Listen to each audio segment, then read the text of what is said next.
Comenzamos, estamos en vivo. Bienvenidos a este directo, que por cierto se me ha olvidado comentárselo a un buen amigo que está trabajando, que me ha dicho, si haces un directo, avísame.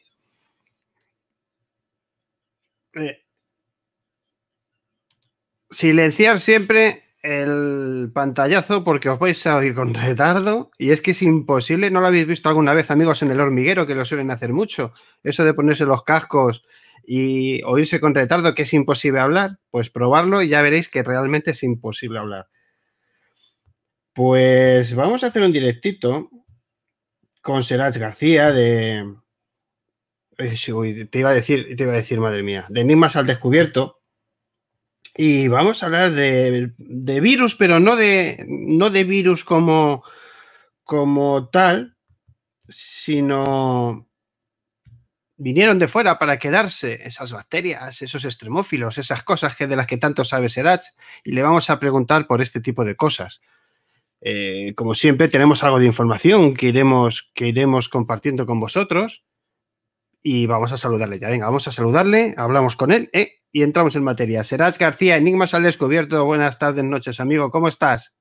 Muy buenas noches, un gran y fuerte abrazo, David. No mejor que tú, no estoy mejor que tú. Eso porque lo digas tú, porque yo tengo ya más taras que la ropa de la outlet. Pero bueno, pantallazo, mira, empezamos a compartir ya la pantalla con nuestros amigos. Esta. Pumba.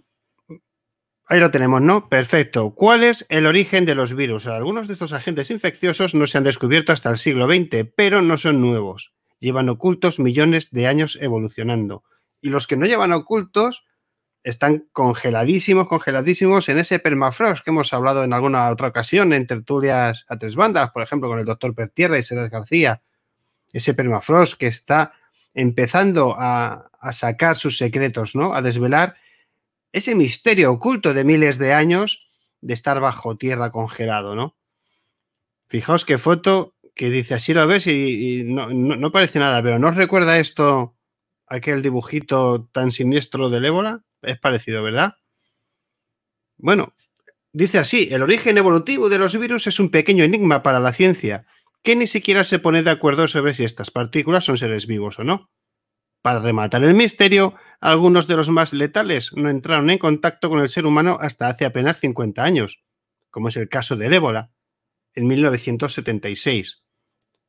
El VIH, en 1983, ellos desatando entre sí toda clase de teorías conspiranoicas y pseudocientíficas.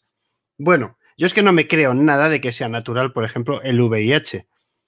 Y con el ébola me pasa casi 3/4 de lo mismo. No creo que de repente, después de miles de años y de generaciones y de... Cada vez nos estamos dando cuenta, ¿no? Que ha habido un montón de seres humanos y cada vez nos remontamos más en el tiempo. Parece ser que esas civilizaciones han desaparecido más por eventos volcánicos o eventos meteóricos, ¿no? O de otro tipo que por un virus, ¿no? Pero en este caso, Serach, tú que sabes de esto un poquito más que yo, quizás, seguramente. ¿Qué pasa por ahí con estos bichitos que van a empezar a aflorar, por ejemplo, en el permafrost, o estas culturas antiguas que hemos hablado, en Göbekli Tepe, por ejemplo, que ya había ciertos enlaces con el universo, con constelaciones, con ese suceso de hechos extraños? Qué curioso, David, que nombras ese permafrost donde hace unos días, hace no mucho, estuvimos hablando en tertulias a tres bandas en la Rueda del Misterio sobre cómo, por ejemplo, ese deshielo había provocado que encontrásemos vestigios de vikingos por ciertas zonas donde antes era insospechado que estuviera, ¿no?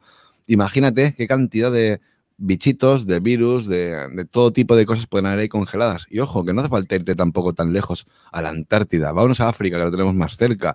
Qué cantidad de virus, como bien decías, ¿no? El SIDA, el ébola, el dengue. Qué cantidad de virus extraños están aflorando, ¿no? En este tipo de ríos y de repente se expanden, ¿no? A nivel mundial. El tema del SARS y del MERS ya lo vemos que viene en el tema del COVID, ¿no? Ya viene de la zona de Oriente. Pero en África salen muchos virus muy extraños. ¿Por qué? Eso sería una de las cuestiones a plantear, ¿no? Eso, ¿será cierta esa teoría de la conspiración conspiración barra conspiranoia, sin caer, ¿no? En ninguna de las dos, pero ¿Será cierta esa teoría de que, por ejemplo, África es el laboratorio de las grandes farmacéuticas? Pues yo creo que sí, David. Creo que sí, porque tenemos ciertos indicios donde se ha estado experimentando con un montón de fármacos y se ha estado practicando cierta eugenesia, por ejemplo, en las zonas de África. Es un tema muy delicado y muy complicado. Luego, si quieres, profundizamos. Pero cuando dices de virus que afloran, bueno, claro, pueden aflorar desde ese permafrost.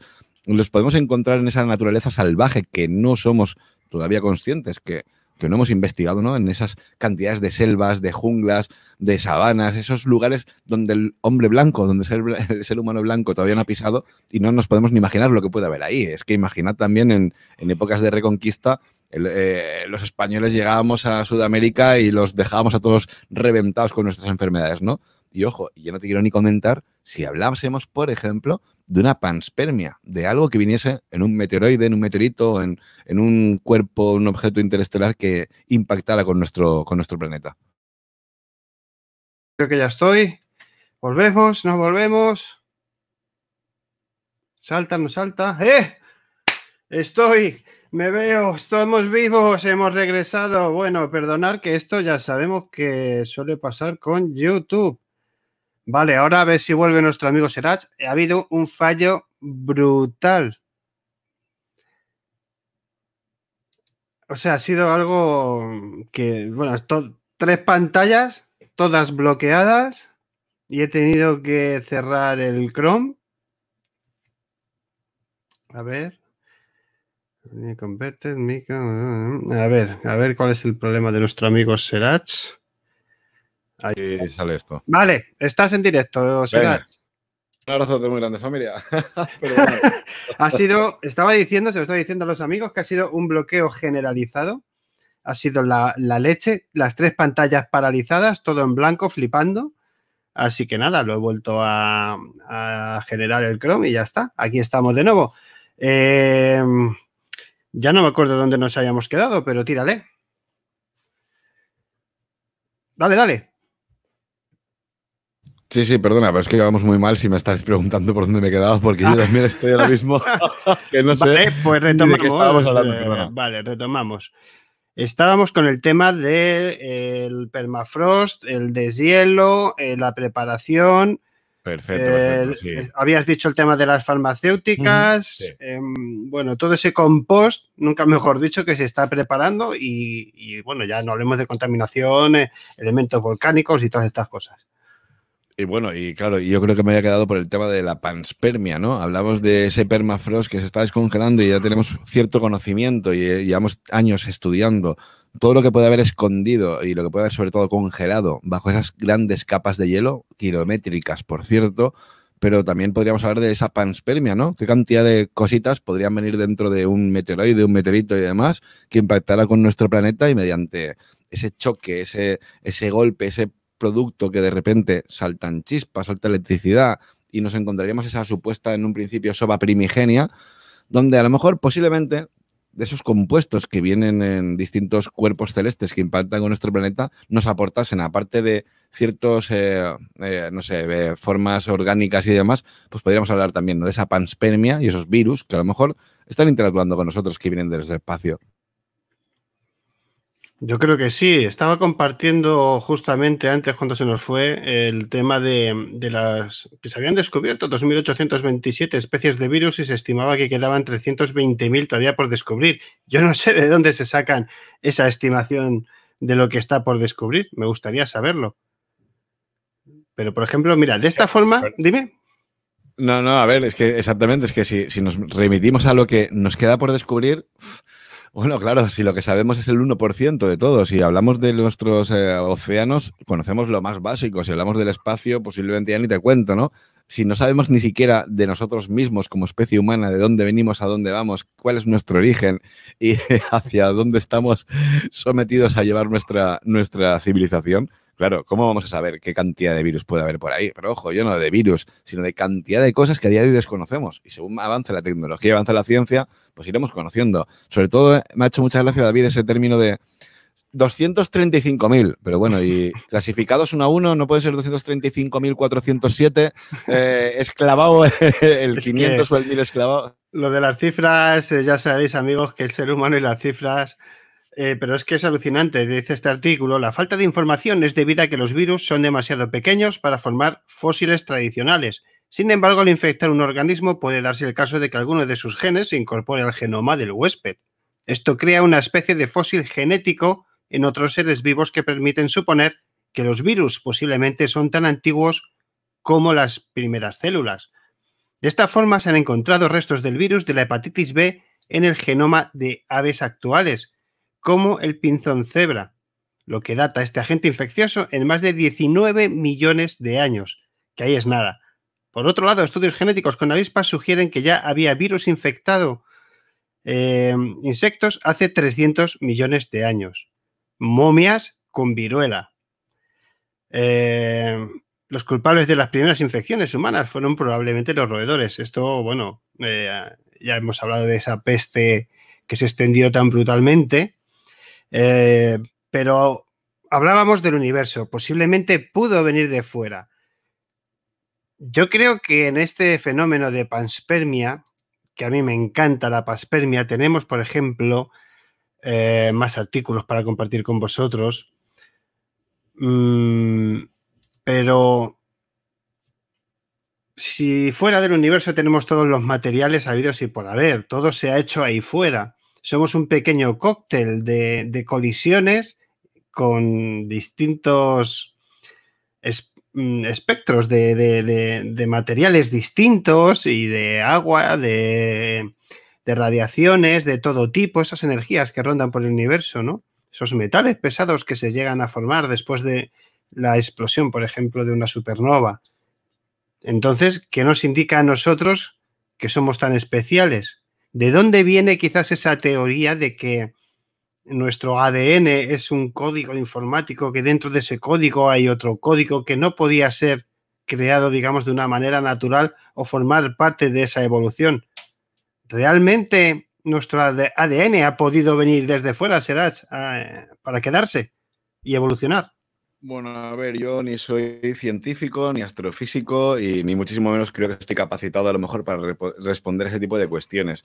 Pero lo que sí que es cierto, ¿no? Es que hablamos de un planeta donde nos hemos encontrado como que a través de ciertos impactos, meteoroides y demás, han habido extinciones, de repente vuelve de nuevo la vida.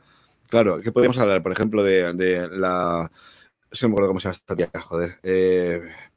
Esto de generación espontánea, ¿no? Podríamos hablar de la generación espontánea. ¿Cuántas veces nos hemos encontrado en un rincón de la casa una telaraña y una araña? Ahí, ¿dónde estaba esa araña antes? Ha aparecido de repente. Qué curioso que se acaba la vida en nuestro planeta. Tema de, por ejemplo, la última extinción con los dinosaurios y demás.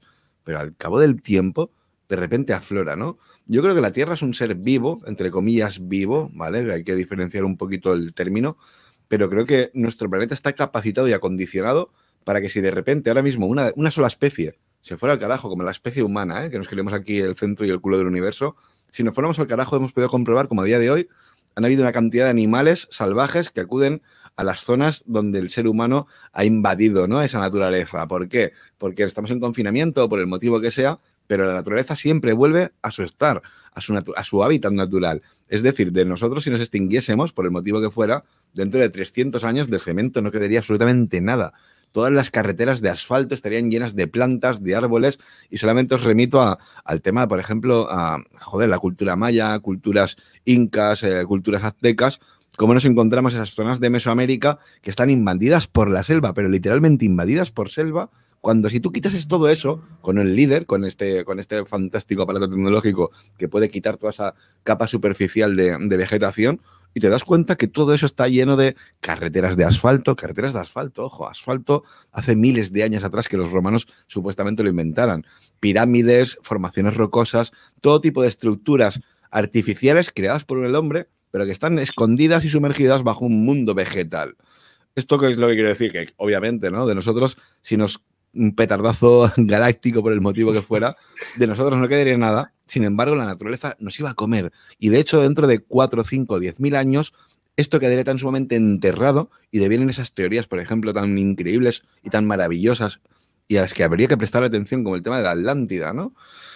Imagínate una civilización anterior a la nuestra y extrapola a nuestra civilización un evento Carrington, nos vamos todos a tomar por saco, reventamos, quedarían 4 o 5 personas que sobrevivirían porque tendrían mucha pasta para tener un búnker, tendrían ese conocimiento en forma de libros y demás. Obviamente, me imagino que tendrían en su estantería algún que otro libro de, por lo menos, de medicina básica, y volvería otra vez a empezar de cero, pero con un conocimiento no básico, sino con un conocimiento adquirido de otra civilización que estuvo aguantando todo ese cataclismo.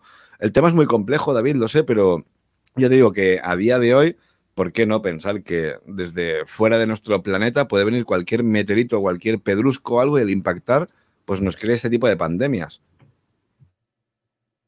Si te fijas en la pantalla, vamos a ver ahora un artículo de lo que es la panspermia. Bueno, esa teoría de que la vida podría haber viajado entre planetas a bordo de meteoros o cometas, meteoritos o cometas, ¿no? El nacimiento de la vida, dicen, la Tierra es uno de los mayores acertijos a los que se han enfrentado los científicos, pero hay teorías que cuestionan incluso si todo empezó aquí. Y es que entre las muchas teorías hay una que es intrigante para algunos científicos, pero muy molesta para otros, que se llama la panspermia. A mí me encanta el fenómeno de la panspermia, esa lluvia roja o esa lluvia de sangre que se ha dado, de la que vamos a hablar también. Se llama panspermia, ¿no? Dice, la teoría de que la vida llegó por primera vez a la Tierra desde el espacio exterior, no en naves espaciales, pero sí que lo hizo en forma de como materiales pasajeros a bordo de meteoritos. Perdóname, David, un pequeño inciso, ¿no? También hablamos que en un principio la Tierra se formó hace, según nos dice la ciencia, hace 4.500 millones de años. Esta Tierra primigenia era una especie de volcán continuo, pero de repente nos convertimos en vez del planeta Tierra, en el planeta agua. ¿De dónde viene todo ese agua? Pues obviamente, ¿no? Esa cantidad de meteoroides de hielo que bombardearon en un momento de la historia nuestro planeta, de la historia en esos eones y eones de tiempo, y de repente toda esa cantidad de agua vino de fuera. Es ese hándicap que para mí es un hándicap, ¿no? Para buscar vida fuera de nuestro planeta tiene que haber agua. Bueno, en nuestro planeta hay todo tipo de seres vivos extremófilos, en este caso. Los llamamos extremófilos porque viven en unos extremos donde la vida convencional que nosotros conocemos de ser humano, plantas y animales domésticos no podría soportarlo, ¿no? Pero nos encontramos formas de vida que pueden burlar lo que conocíamos, desconocemos y lo que queríamos conocer. Entonces, las posibilidades y el abanico se amplía tantísimo, y sobre todo cuando hablamos de las posibilidades. Si en nuestro planeta tenemos animales marinos que soportan presiones que ni un submarino, si nos encontramos, por ejemplo, amebas que viven dentro de una roca sin necesidad de luz ultravioleta ni de agua, luz ultravioleta y agua. Hablamos de fuentes esenciales para lo que es la vida como nosotros la conocemos. En nuestro sistema solar, ojo, nuestro sistema solar, no voy mucho más allá. En nuestro sistema solar nos encontramos cuerpos celestes, como pueden ser las lunas de Júpiter o de Saturno, donde la forma de agua está líquida, sólida, gaseosa. Nos encontramos esas fuentes termales donde hay vida, como nos encontramos en la Tierra. Seguramente tiene que estar plagado de vida. Pero claro, perdóname que te haya interrumpido. Es que si hablamos de extremófilos y hablamos de vida y hablamos de agua, es que en un principio la Tierra era una forma rocosa de lava y de continuo movimiento, donde el agua vino después a través de lluvias de meteoroides. Y ese agua viene de fuera de nuestro planeta. Lo hemos hablado, yo creo que en alguna ocasión también, ¿no? Hablamos de ese metano que ¿por qué no va a haber, digamos, que igual que tenemos una atmósfera rica en oxígeno, de la que nosotros respiramos una muy pequeña porción, que eso la gente a lo mejor se cree que es que nosotros consumimos mucho oxígeno, ¿no? Lo cierto es que no, lo necesitamos para vivir. Pero ¿por qué no hay atmósferas, que ya hay planetas que su atmósfera es completamente o basada, digamos, como aquel oxígeno en el metano? Sabemos que hay bacterias que se alimentan de metano, ¿no? Perdona, que no acertaba yo a darle aquí al micro. Es que no es que haya bacterias que se alimenten de metano, es que hay bacterias, la Geobacter, que se alimenta de radiación. Estamos hablando de, por ejemplo, Chernóbil, donde tú no podrías estar poniendo un pie porque entrarías directamente en una serie de mutaciones cancerígenas brutales. Ahí nos encontramos animalitos que comen literalmente radiación. Wow, esto ya de por sí me parece completamente increíble. Donde menos te esperarías que hubiera vida, como pasa, por ejemplo, no hace falta irte al lago Mono en California, que es un lago acidófilo, con donde tú menos te esperarías que encontrásemos vida. Y nos encontramos vida, la mosca acidófila. Se habla del mar muerto, fíjate, David, el mar muerto, ¿no? El mar muerto porque se le llama muerto porque no pueden haber seres vivos. Con una concentración de sal creo, si no recuerdo mal, de un 45 o un 54%, nos encontramos formas de vida microscópicas, pero formas de vida. Y ojo, vámonos a España, que somos aquí muy patriotas. Nos vamos aquí al lago, ahora mismo, el Río Tinto. En Río Tinto, en Huelva, en Río Tinto nos encontramos, ojo, fíjate, de una mina con el hierro, se supone que tenía que estar todo eso contaminado. Nos vamos a encontrar siempre formas de vida. Y de hecho, y con esto termino, en nuestro planeta vivimos en un planeta que hemos tenido que inventar un producto que se llama el jabón desinfectante o el desinfectante para quitarnos literalmente la vida de las manos de nuestro cuerpo. Imaginad todo lo que hay por ahí. Bueno, a mí es que esto me fascina, ¿no? La teoría esta de la panspermia es brutal. Estábamos compartiendo esas tres fases o esas, digamos, esa teoría en tres amplias categorías que ellos dividen, ¿no? La primera, que la vida pudo viajar a través de los desechos espaciales desde algún lugar fuera de nuestro sistema solar. Litopanspermia. 2, que la vida viajó desde otro planeta en nuestro sistema solar, lo que se conoce como panspermia balística o panspermia interplanetaria. Y 3, la panspermia dirigida, que esta es la que más le gusta a los conspiranoicos, que sostiene que la vida en nuestro planeta se extendió a propósito por la vida ya establecida e inteligente. A medida que avanzan estas hipótesis de la panspermia, digamos que la interplanetaria goza de la mayor aceptación de la comunidad científica. Vale, bueno, pero oye, ¿por qué no? ¿No? Yo creo que el que haya una posibilidad real de que haya... yo creo que el problema está en que las culturas, en lo que es el sistema solar, el universo y todos estos millones y millones de kilómetros, tiempo, espacio, agujeros negros y la madre que nos parió, yo creo que entre todo esto sí que es cierto que habrá seguramente civilizaciones por todas partes. El problema es que quizás coincidan entre sí en el espacio y en el tiempo, que es quizás el mayor de los problemas. Que coincidan, que puedan coincidir. Sin embargo, ahora, por ejemplo, hay una teoría que está muy de moda, que es la de los universos paralelos. Cada día está pegando más fuerte, la están empezando a tomar bastante más que en serio, y gracias a este mundo cuántico del que también hemos hablado alguna vez. Estos agujeros negros, ¿no? Que dan origen a ese agujero blanco y que generan ese multiverso, ese otro universo que podría generar otro universo. Y todo esto ya nos llevaría a las realidades paralelas y a un sinfín en el que el caos no tendría lugar o sería el caos reinante dentro del orden, ¿no? De hecho, ya de por sí el propio caos tan cósmico que tenemos a día de hoy, porque quien tenga un mínimo de conocimiento de astrofísica se va a dar cuenta que hay una perfección dentro de un caos brutal. Ahora, cuando hablamos de universos paralelos, podemos hablar también de viajeros en el tiempo. Es que por poder hablar podemos hablar de muchas cosas. Hablamos de hipótesis, de teorías, pero fíjate qué curioso que hasta los propios premios Nobel reniegan de la teoría del Big Bang. Hablamos de teorías, no hablamos de ley. La ley de Ohm, la ley de Faraday, no hablamos de leyes, hablamos de teorías. Igual que pasa con la teoría de la evolución. Creemos, suponemos y demás que a partir de un primate anterior al chimpancé o al bonobo, por ejemplo, nace un ser humano o una especie antropomorfa que lleva a este Homo sapiens que somos actuales, ¿no? A día de hoy se han encontrado una serie de especies repartidas por todo el mundo que dices, es que le pega una patada en el culo a toda la historia, todo lo conocido, todo lo que queda por saber increíbles. Pero claro, nos tenemos que basar en una historia convencional, en un círculo donde todos podamos encajar para que tú, cuando vas a una universidad y estudies historia, pues sepas lo básico. Que luego realmente sea así o no, yo estoy muy convencido que nada tiene que ver lo que se enseña en una universidad, ojo, nada tiene que ver, que todo el mundo me comprenda lo que quiero decir, ¿no? Que hay muchas cosas en las que una universidad no te van a enseñar. No te van a enseñar a discutir, a discernir por ti mismo, no te van a enseñar a cuestionar la enseñanza que te están dando. Eso es una enseñanza platónica, estamos aquí con esto, con lo otro, tal y cual, esto es lo que hay, estas son las leyes, esto es como la tabla de Moisés, los 10 mandamientos. ¿Tú quieres sabértelo para poder aprobar? Adelante. ¿Que quieres cuestionarme? Posiblemente te suspenda, ¿no?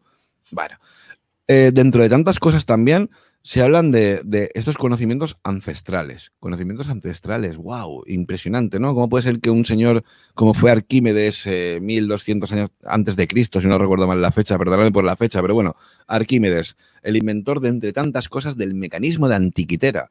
Ese mecanismo que es capaz de predecir cualquier movimiento de nuestros astros, de nuestro sistema solar a la perfección, con todo lujo de detalles.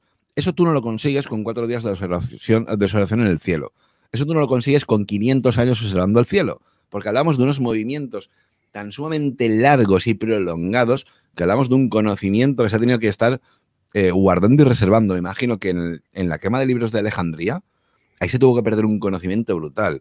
Al igual que también se habla, por ejemplo, que la cultura helénica, ¿no? Es la que nosotros hemos mamado, la cultura europea ha mamado de la cultura helénica y demás. Hablamos de esa democracia. Bueno, la democracia la inventaron los griegos, pero ellos tenían esclavos. Entonces, claro, hay una serie de cositas que a uno le llama la atención cuando hablamos de historia. Y en esa historia nunca te vas a encontrar todos esos... es que el término part me escama un poquito, ¿no? Porque hemos visto que hay mucha cosita rara, pero todas esas cosas que siempre quedan en los sótanos de, por ejemplo, de los museos, cuando no le podemos dar explicación a algo, no, mira, esto era funerario, ritual, ancestral, místico, relacionado con las estrellas, con los dioses, con lo que fuera, pero no encaja en la historia. ¿Por qué? Porque el momento en que encaje le pega una patada en el culo a todo lo que tú crees saber de historia. Y perdóname porque me he ido por las ramas ahora mismo, ya no sé ni por dónde íbamos, perdona. No, estaba yo buscando ahora para agregar algún dato más, el poder, por ejemplo, que tiene, que a mí me apasionan, por ejemplo. Lo que pasa es que yo creo que no tenemos los medios, ¿no? A mí me encanta cuando dicen, por ejemplo, joder, es que mirad qué fotografías, os lo voy a compartir, que un agujero negro no puede existir o no debería de existir, pero existe, ¿no? Esa predicción de nuestro querido bigotudo Albert Einstein, ¿no? Que claro, que este tipo de fuerzas, cuando uno se pone dentro de nuestra ignorancia, ¿no? Que somos meros aprendices de todo esto, pero te pones a preparar un artículo tú personal, ¿no? Tuyo, para ti mismo, a documentarte un poco y ves documentales, te metes un poco ya en sistemas científicos más profesionales, que intentas enterarte de algo. Yo creo que ya lo he contado en alguna ocasión. Un día se me ocurrió ver una especie, más que un documental, que yo a todo le llamo documental, era como una especie de charla entre astrofísicos, astrónomos, y bueno, ahí había de todo, de un nivel, pues imagínate, ¿no? Y había un señor que estaba hablando, iba a hablar de un poquito del tema del mundo cuántico, los agujeros negros y todo esto, pero antes iba a establecer unas escalas, ¿no? En una pizarra, pues claro, cuando empezó a hablar de medidas que yo no había oído hablar en mi vida, o sea, palabras que yo no sabía ni que existían, pero que esta gente usa para hablar de distancias. O sea, distancias que, bueno, si a nosotros nos dicen millones de años luz, pues hay palabras que ahora no sabría ni reproducir que hablan de mucho más, ¿no? Y mucho más y mucho más. Y tienen un conocimiento tan amplio, pero bueno, al final siempre extraes algo, ¿no? Y por eso os compartía esta foto tan maravillosa del tema de los agujeros negros. A mí es algo que me apasiona porque están los agujeros negros, por ejemplo, supermasivos, que se ha podido obtener algún tipo de imagen o se ha hecho algún tipo de imagen simulándolo, como un agujero negro tiene otro que creo, ¿cómo era? Creo que salía cada 15 años, asomaba y succionaba dentro de ese aro que lo llaman el horizonte de sucesos, ¿no? Donde se produce esa absorción de esos materiales, y asomaba por ahí cada 15 años, y el agujero negro que con los años pues terminará siendo absorbido por ese agujero negro supermasivo. Pero luego venía lo de los agujeros blancos, ¿no?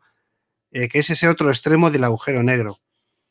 Los agujeros de gusano, los posibles viajes en el tiempo, ¿por qué no? Esa imagen que tú sí verías, que dicen los científicos que si tú lanzas una nave o lo que sea hacia un agujero negro, nunca lo verías desaparecer. Llegaría un momento en que se quedaría la imagen parada para el espectador, mientras ese viaje podría durar millones de años, ¿no? Yo creo que las fuerzas que se están produciendo en el universo no tenemos absolutamente ni idea, según los científicos, que lo reconocen, de hasta dónde nos pueden llegar.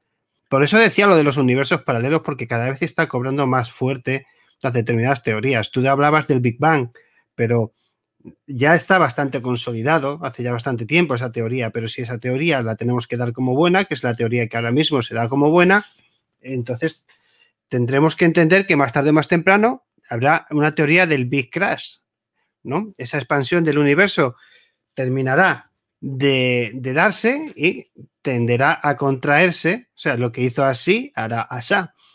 Y es muy interesante cómo se produce ese fenómeno y hasta dónde puede llegar, porque la teoría del Big Bang nos viene a decir que donde no había nada, de repente hubo algo que duró milésimas de segundos, que generó tal cantidad de energía para, fijaos lo que vemos hoy, ¿no? Cuando nos hablan de densidades, por ejemplo, y nos dicen que podría tener una densidad de, pues no sé, de 150. Mira, esto que os he contado los agujeros negros del pequeño y el supermasivo, pues el pequeño creo que eran 150 millones de masas solares y el otro era una barbaridad.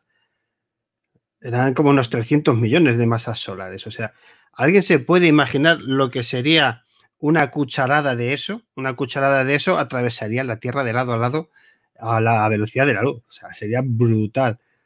Yo creo que el paradigma es brutal y pensar que nosotros nos tenemos que comer el cocido que nos están fabricando aquí para que no miremos hacia arriba, yo creo que debemos de volver a mirar hacia arriba y que la respuesta probablemente esté ahí arriba. Bueno, nos tenemos que creer lo que nos dicen ahora. ¿Realmente es todo lo que nos dicen? Porque fíjate, hablábamos de ese Big Bang con ese Big Crunch, que sería una goma elástica, se estira hasta que se rompe, crunch, hace crunch. Pero ¿y si volviera otra vez al mismo movimiento? Es decir, se estira y de repente se contrae. Hay tantísimas teorías sobre el tema del universo ahora. ¿Realmente de un sitio donde no hay nada puede haber una explosión donde se produzcan tantos minerales, tantas formas de vida, ojo, formas de vida en nuestro planeta? Imagínate lo que puede haber por ahí fuera, ¿no? Que se pueda, de un sitio donde se supone que no hay de la nada, se puede crear algo. Esto es todo tan metafísico, tan religioso, tan filosófico. No sé la pincelada que se le puede llegar a dar a esto, ¿no? Pero no tenemos evidencias ninguna, ninguna, de que todo esto sea cierto. Por eso se llaman teorías. Claro, las tenemos que aceptar, porque si no las aceptamos, cada uno hablaría de lo suyo, aquí cada uno pondría la tilde donde sale de las narices y no estaríamos de acuerdo prácticamente en nada. Pero hablamos de teorías, David. Y con esto del Big Bang, cuando ya de repente te encuentras a premios Nobel, ¿no?, de astrofísica que reniegan de ese tipo de teorías, sus motivos tendrán. Yo no tengo el conocimiento de un astrofísico, ojalá lo pudiera llegar a tener, ¿no? Pero cuando esta gente está renegando de eso, es por algo. Claro, ¿cuál es el motivo por el cual, por ejemplo, todo ese tipo de ideas, yo no hablo de ideas de, por ejemplo, de ciencia, sino ideas de científicas, ideas políticas, ideas en general, es todo para encajar en esa rueda del sistema, donde en el momento en que te salgas de la tangente ya vas a ser señalado por el dedo, ya automáticamente te van a desclasificar, te van a insultar, has visto una luz rara en el cielo y ya estás loco, vives cosas raras o extrañas, ya estás loco, no opinas igual que el rebaño, estás loco, ¿no? Claro, y automáticamente te obligan a pensar que todo esto es cierto. Pero fíjate qué curioso, David, que es que el último premio Nobel de Física, quiero recordar, si no uno de los últimos, ya estaba renegando de la propia teoría del Big Bang. Bueno, no seré yo quien le lleve la contraria a Sir Edmund Halley y a Copérnico, a don Copérnico, los primeros en decir que la Tierra era hueca y que dentro había un sol, pero eran, bueno, el descubridor del cometa Halley y ni más ni menos que Copérnico, ¿no? Los primeros en hablar de todo esto. Claro, ¿cuál es el problema? Según avanza la ciencia, te das cuenta que el conocimiento puede cambiar hasta el punto de que lo que ayer era una teoría, de repente mañana se convierte en ley, o incluso lo que ayer creías que era ley, mañana no sirve ni siquiera ni de teoría. La ciencia avanza por pasos de gigante en cuestión de horas. Es más, tú te puedes acostar y pensando una cosa y mañana de repente la noticia científica más brutal y tú te quedas diciendo, hostia, y llevamos aquí 40 años pensando en... Se habla siempre, por ejemplo, de que los seres vivos necesitan respirar oxígeno. Pues no, hay seres vivos que son anaeróbicos y no necesitan de este tipo de oxígeno. Igual que hablamos de amebas que no necesitan de luz ultravioleta, cuando pensamos que todo el mundo y todos los animales vivos necesitan de luz ultravioleta y de oxígeno para poder vivir y de agua, y te encuentras amebas dentro de rocas que no lo necesitan. Si ya en nuestro propio planeta, que es flipante, si te puedes encontrar esa cantidad de animales, animalitos, como lo quieras llamar, me da igual, formas de vida, ¿no? Al fin y al cabo, que son capaces de vivir en situaciones donde ninguno de nosotros nos imaginaríamos si las mismas condiciones están fuera de nuestro planeta. Es que en la Luna hay agua, tanto líquida como sólida como gaseosa. En Júpiter, en Saturno, en Marte, en cualquier parte de nuestro sistema solar vas a encontrar agua líquida, sólida y gaseosa. Las formas de vida Van a ser a lo mejor diferentes de nuestro planeta, por supuesto, pero muy similares, con un patrón en común. Es decir, lo que esté en las fuentes termales, pues serán capaces de, extremófilos, capaces de aguantar altas temperaturas, altas presiones. El que esté congelado, pues bueno, nos está pasando ahora con los virus, ¿no? Con ese deshielo. Y ojo, hablando de virus y volviendo a retomar el tema de que hemos empezado, dentro de un tiempo posiblemente estemos otra vez en pandemias. No nos ni imaginamos ni tenemos la más mínima idea de todo lo que puede haber en ese permafrost. Está claro. Yo creo que lo del permafrost vamos a tener que coger un día y meternos muy de lleno porque lo que va a aparecer ahí, esas momias congeladas, esos fallecidos que enterrados con enfermedades, están ahí y están saliendo, están apareciendo. Estoy compartiendo ahora, será hecho una imagen que dice así, ¿no? El artículo: acabamos de registrar la mayor explosión de la historia del universo, tan colosal que tuvo el tamaño de 15 vías lácteas. Un agujero negro supermasivo con la masa equivalente a 10 millones de soles que desata una explosión del tamaño de 15 galaxias como la Vía Láctea. Fijaos, es que esto es lo que os decía antes, ¿no? No somos conscientes, David, de las dimensiones. No somos conscientes cuando hablamos, por ejemplo, que en nuestro sistema solar en el centro hay un agujero negro, o cuando no somos conscientes que un planeta, una estrella, una forma, como lo queráis llamar, me da absolutamente igual, en este caso una estrella, obvio, ¿no? Hablamos del Sol, pero como una cosita en nuestro sistema solar puede hacer que 50, 60, 20, 10, 15 planetas estén rondando y bailando a su alrededor, cada uno a su ritmo. Fíjate, hablamos de que si ya nuestro Sol ya de por sí mueve los planetas que componen nuestro sistema solar, imagínate esos agujeros negros que mueven una puñetera galaxia entera. Yo no te quiero ni imaginar ese tipo de agujeros negros masivos que moverían galaxias a la vez. Es que no sabemos nada, David. El problema es que no sabemos nada. Es que es una ignorancia brutal. Fijaos cuando hablamos de 15 galaxias. Es como, 15 galaxias. Parece como dos palabras aquí en un momento, ¿no? Pero, por ejemplo, fijaos, mirad, el agujero negro expulsó, porque no solo absorben, una cantidad colosal de energía en un haz de luz. Este haz parece ser que en cuanto comenzó su trayectoria chocó con algún elemento desconocido, provocando así la enorme explosión. ¿Qué sería? Enorme, bueno, ¿no? Vale, porque fue del tamaño... Vale, dice así, enorme explosión. Enorme, realmente enorme, porque fue del tamaño de aproximadamente 15 galaxias como la nuestra. Además, a diferencia de otras explosiones, es una explosión que duró cientos de millones de años según la investigación. O sea, no es un año, no son 10, son cientos de millones. Con lo cual, ¿a dónde nos lleva todo esto? Yo lo he dicho siempre, ya lo sabes, somos muy pequeños, vivimos muy poco tiempo y sabemos muy poca cosa. Y cuando escuchas a los que de verdad saben de todo esto, te das cuenta de que el día que podamos manejar algún tipo de estas energías, daremos un salto muy grande de calidad. Estamos viviendo una época con una pandemia que, fíjate, ¿no?, que nos ataca el sistema respiratorio, estos SARS-CoV-19 en este caso. Algunos dicen, ¿no?, que podría ser de laboratorio, otros dicen que no, que es natural, que es zoonosis, que viene de esa pelea permanente que tienen algunos virus por saltar y por atacarnos, ¿no?, vengan de donde vengan. Yo en el próximo programa de Misterio 51 trataré en la primera hora el tema del apocalipsis desde una parte bíblica a una parte más química o virológica. Sí que es cierto, ¿no?, que no estamos preparados para defendernos ante algo así. ¿Os imagináis si este virus tuviera la virulencia, por ejemplo, del ébola? ¿Qué pasaría?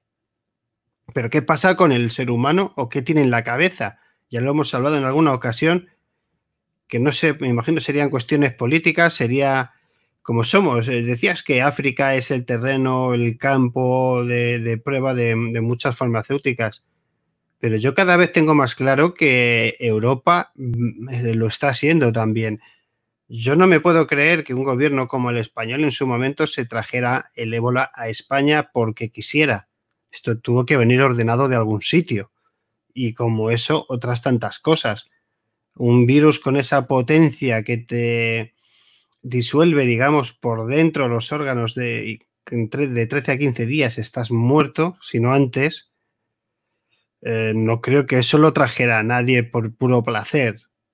¿Por qué se trajo el ébola a España? Buah, qué pregunta también haces tú. Claro. ¿Por qué se trajo? No sé, tengo mis dudas. Si se trajo queriendo, se trajo sin querer. Lo que sí que es cierto es que, a ver, alrededor del planeta hablamos de, por ejemplo, estos laboratorios de nivel 4, ¿no? Se habla, por ejemplo, de Wuhan en China, donde empieza toda esta mierda del COVID-19, que había un laboratorio de nivel 4. China ataca a Estados Unidos de que han sido ellos. Estados Unidos ataca a China. Estados Unidos ya llevaba 4 años diciendo que ahí había un laboratorio. Bueno, es que había un laboratorio en Wuhan, pero es que hay un laboratorio en Rusia, hay otro en Francia, hay otro en Reino Unido. Hay laboratorios de nivel 4 repartidos por todo el mundo. Y hay mucha gente que se pregunta, ¿pero por qué seguís con cepas de la viruela si la viruela ya está catalogada como una enfermedad erradicada, ¿no? Por la OMS? Bueno, imaginad que por algún motivo, por el que sea, vuelve a haber un repunte de viruela, pues lo lógico es que alguien tenga ese virus ahí congelado, en estado de letargo o lo que sea, para poder crear una vacuna. Siempre, claro, con el doble rasero de tenemos la capacidad ahora mismo de soltar un virus que nadie tiene la vacuna y ser nosotros los que lo hagamos, ¿no? Por supuestísimo, rompiendo una lanza a favor de estos conspiracionistas, conspiranoicos y demás. Pero que no hace falta irnos tan lejos. Si es que al fin y al cabo nos podemos encontrar una enfermedad como que ahora de repente venga un meteorito y te aporte, si hablamos de esas proteínas, esas cadenas de aminoácidos básicas que nos hemos encontrado en muchos meteoritos, imagínate que viniera una bacteria, un virus o algo en esos bloques de hielo, ¿vale? Porque claro, que no se nos olvide nunca también, que hay meteoroides de hielo y pueden estar en proceso de letargo cualquier virus o cualquier bicho, cualquier puñetera cosa o cualquier cosita que al entrar en contacto con nuestro planeta y demás, y al producir ese choque, esa supuesto sopa primigenia que se habla muchas veces, ¿no? Para dar respuesta en un principio al por qué con distintas corrientes de panspermia y corrientes electromagnéticas y electricidad y demás, se podría dar una serie de pequeñas formas de vida con ARN que pasarían luego una cadena nucleica, ¿no? Con ADN. Pues sí, pero ¿por qué no vamos a poder pensar eso? Pero si solamente tenemos que basarnos en que no tenemos conocimiento de nada. Si nos tenemos que creer lo que dice la televisión, bueno, vamos apañados. Y que no se nos olvide nunca que es que todo nuestro sistema solar está compuesto prácticamente de lo mismo de la Tierra. Lo único que hace falta es una conexión para que dos cosas se junten, un macho y una hembra, gameto masculino, gameto femenino. De repente ahí se produce una mezcla, una fusión y nace una nueva forma de vida, ¿no? Estamos a la era de la vanguardia con el tema de la panspermia. A mí me gustaría que la gente que nos escuche y demás, que buscase información sobre el doctor Joseph Rown de California, con el Astrobiology Journal, que es acojonante lo que este señor explica, cómo esta panspermia podría estar provocando muchísimas cosas en nuestro planeta. Y ojo, no panspermia, sino formas de vida extraterrestres que nada tendrían que ver con el ser antropomorfo y cabezón que conocemos por antonomasia. La verdad es que sí, hablabas, ya vamos a terminar con esto, ¿no? Hablabas de lo de la panspermia de nuevo. Estaba justamente compartiendo lo de la lluvia de sangre. No sé si te acuerdas de estos famosos fenómenos, que aunque pueda parecer terrible, se da. Y se tomaron muestras y se hicieron investigaciones y se puso mucho empeño, ¿no? en acallar, ¿no? Este fenómeno. Yo creo que se ha dado por todo el mundo. La panspermia tiene que ser con muchas posibilidades, con muchas posibilidades, una razón de cómo es quizás la forma de vida tal y como se ha ido evolucionando en la Tierra. Porque, bueno, los determinados eventos a lo largo de la vida de la corta vida de este planeta, hemos visto eventos o se sabe de eventos de todo tipo y siempre ha permanecido de alguna u otra manera la vida, aunque sea cuando esta tierra estuvo congelada por kilómetros entera, era una bola blanca, hasta en ese momento en los fondos marinos había vida, con lo cual tiene que haber algo más. No es suficiente. Claro, y fíjate, David, que cuando hablamos de esta panspermia y hablamos de estas lluvias rojas, sobre todo el mundo tendrá en su cabeza, por ejemplo, el nombre, Kerala, en la India, ¿vale? La lluvia roja de Kerala. Pero la tenemos también, esa lluvia roja en Zamora. Sí, sí, sí. El problema está en que los expertos, ¿no? Estas grandes comisiones de científicos, expertos en todo, que no tienen ni puta idea de nada, que son los mismos que te dicen, por ejemplo, la comisión Warren, los que te dicen que los círculos en las cosechas los hacen canguros que han comido amapolas y van completamente drogados, ¿no? Pues bueno, nos encontramos como de repente te dicen que desde el lago Michigan o en un lago en Ontario, en Canadá, hay una alga roja que se cruza todo el Atlántico, descarga sobre Zamora, continúa por toda la zona de Europa y demás, llega a Oriente y descarga sobre la India, ¿no? Y tú dices, bueno, yo a lo mejor soy un cateto y un inepto con la ciencia más básica y demás, porque a lo mejor no sé de ese tipo de cosas, pero me resulta muy curioso que un señor que es científico, Chandra, es que no me acuerdo de verdad, el de la lluvia roja de que era el profesor de la India. Este señor te narra como esas partículas de agua que había recogido se comportaban y tenían más similitud, ¿no? Digamos, a unos glóbulos rojos que a cualquier otro tipo de cosa, ¿no? Entonces le llama la atención que algas de esa forma, algas con ese aspecto, visto al microscopio que se comportaban de una manera muy común y muy concreta. Bueno, claro, siempre vamos a encontrar las típicas respuestas como que últimamente todo lo que vemos en el cielo es la Estación Espacial Internacional, el proyecto Starlink, el proyecto Loon de los satélites de Google o simplemente es Venus. Y ya está, y con decir eso, nos hemos quedado tan a gusto. Y esto de la panspermia, nada, olvídate, estos son unas algas desde Arizona o desde Michigan o desde Ontario, Canadá, que se han cruzado todo el Atlántico para caer en Zamora y en la India. Bueno, allá cada uno en lo que quiera creer, pero que indaguen, que analicen, que no se crean lo que estamos diciendo y sobre todo que no se crean lo que estoy exponiendo yo ni lo que estoy diciendo, pero que indaguen y averigüen y se van a dar cuenta como que si hablamos de, por ejemplo, de vida mucho más allá de nuestra superficie terrestre, en el tema de la criptozoología se habla de las bestias atmosféricas. Bestias atmosféricas. Algo que se ve en el cielo, en las altas capas de la atmósfera, y no sabemos lo que es. Con el paso del tiempo, bueno, hablamos de ovnis, hablamos de planetas en otros mundos que resulta que hay unos señores ahí antropomorfos que fabrican naves y todas son redondas. Se ve que es el último modelo de nave intergaláctica. Nunca verás una nave como las de Star Trek, como la de las Guerras de la Galaxia. Todos son circulares y con un agujero en medio. Bueno, no sé, si vas a violar todas las leyes del espacio-tiempo y de la física, la nave podría tener forma romboide, forma de roca o forma de lo que fuera, ¿no? No entiendo el porqué.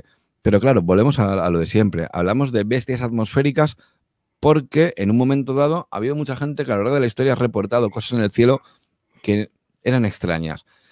Claro, cuando ya nos metemos en el tema tecnológico a día de hoy, pues claro, ese tipo de lucecitas que ves en el cielo ya van a ser automáticamente ovni, un platillo volante. Y ese es el problema, ¿no?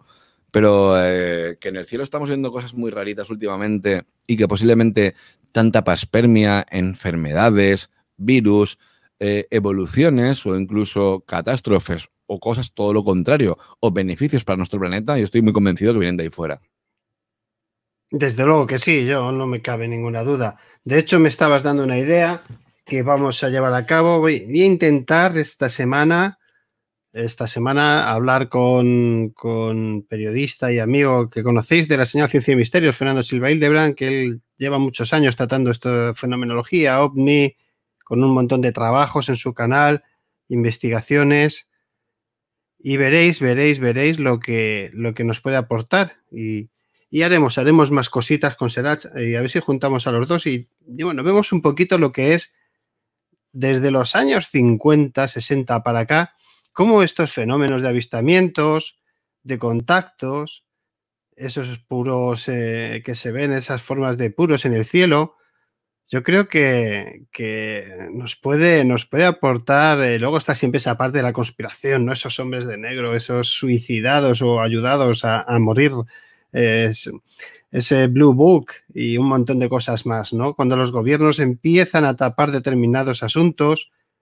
pero el fenómeno está.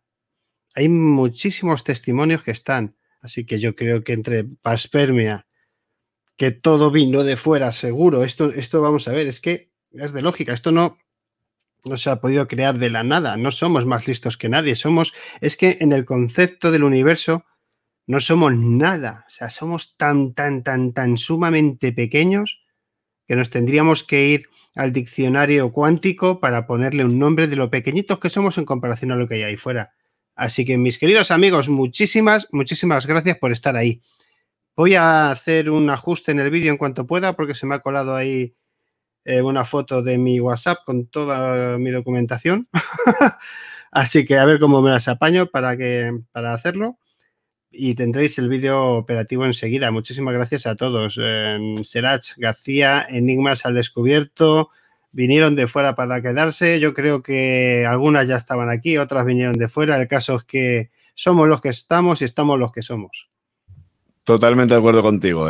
Vinieron aquí para quedarse, están aquí desde antes de que el hombre sea hombre y estarán aquí después de que nos extingamos, porque estoy seguro que tarde o temprano nos extinguiremos, pero esas luces en el cielo van a seguir estando ahí. Qué ganas tengo de que haya otro descubrimiento, otro hallazgo arqueológico del nivel de Göbekli Tepe y que nos digan, no, es que 20.000, no, 40.000. Y después de 40.000, 60.000 y barbaridades de estas que digas, es que no sabemos. Hasta 60.000 te lo diré en mi siguiente libro. Hasta 60.000 años. Bueno, pues lo dejamos ahí, entre comillas. Muchísimas gracias a todos, chicos. Nos vamos. Gracias a todos por estar ahí para Normalia Podcast. Un abrazo, Diego. Lluvia de sangre es un término que se utiliza cuando la lluvia lleva arena procedente de los desiertos. Cuando cae, tiene un color rojizo. Esta puede ser. Sí, pero bueno, hubo una lluvia que cayeron una especie de... Bueno, ya lo ha contado antes Serach, que se pudieron hacer pruebas de laboratorio. Era muy parecido a una célula. Diego, muy buenas a todos. De verdad que gracias por estar ahí, Paco. Espero que hayas aguantado el tirón. Y nada, chicos, que iremos haciendo más cositas. Se me olvida lo de quitarlo de la pantalla. Pero bueno, será cuestión de acostumbrarse. Gracias de verdad por estar ahí. Enigmas al Descubierto, ¿qué tenemos esta semana? Vale, pues mira, me pillas ahora mismo, estamos a día 13. Vale, pues mira, mañana mismo subiremos un audio con estas tertulias en edición, claro. El programa se emite el segundo sábado de cada mes en enigmasaldescubiertoradio.blogspot.com, pero claro, dado el tema del confinamiento, dado que hay mucha gente que está en casa y que nos han pedido muchos audios, pues empezamos con unas tertulias en edición hace mucho tiempo, pero el problema es que las estamos haciendo prácticamente a diario. Entonces, cualquier persona que tenga un ratito y se aburra y ya esté cansado de lo convencional, que acuda a iVoox, que se meta en Enigmas al Descubierto y va a poder disfrutar de muchos programas que están muy interesantes, con grandes invitados del misterio y con temas realmente muy, muy, muy interesantes y muy poco tratados en el misterio. Y luego esas tertulias en edición donde, bueno, nos juntamos con un montón de amigos del misterio y hablamos en plan, pues bueno, como si estuviéramos después de comer, ponemos un micro en una mesa, nos juntamos distintas personas, decimos lo que opinamos y lo que pensamos sin ese temor al que dirán y estoy seguro que a la gente le va a gustar muchísimo. Próximamente, bueno, para el mes que viene ya nos metemos en el segundo sábado de junio. Nos metemos en el día 13, además, qué buen día, me encanta ese número. Estará con nosotros Óscar Fábrega hablando de Dios ha vuelto. Dios ha vuelto es un libro donde trata todas esas religiones, entre comillas, chorra, ¿no? Podemos encontrar la iglesia maradoniana, los que adoran al Rambo, por ejemplo, o de entre tantas cosas, porque los rastafaris que consideran la marihuana, ¿no?, una planta sagrada. Un tema muy interesante y muy divertido, que estoy seguro que a la gente le va a encantar, y bueno, y 50.000 cosas más que tengo ahí preparadas, pero ya te iré contando. Pues nada más, estaba intentando escuchar que nos había mandado un audio Fernando Silva Hildebrand. Ahora lo escucharé porque pensé que nos quería decir algo, pero bueno, ahora lo escuchamos. Gracias, chicos. Tenéis que seguir a Enigmas al Descubierto, sin duda. Yo he podido usar varios de sus programas para precisamente documentarme yo a la hora de hacer algunos trabajos y no tienen desperdicio, sobre todo esas musiquitas que nos mete de vez en cuando por ahí por el programa, que tienen un toque muy guitarrero, muy santo. Un abrazo, Serach. Un gran y fuerte abrazo tanto para ti como para toda la gente que nos esté escuchando y viendo. Muchas gracias a todos, amigos. Nos vemos pronto y ya os digo que voy a contactar con Fernando Silva Hildebrand, que me ha mandado un mensajito, seguramente que nos ha estado viendo, y pronto que lo tendremos por aquí. Un fuerte abrazo a todos. Nos vemos pronto. Misterio 51 Radio, Misterio 51 Podcast, en iVoox, en Facebook, en Twitter, en todas partes. Nos vemos pronto, amigos.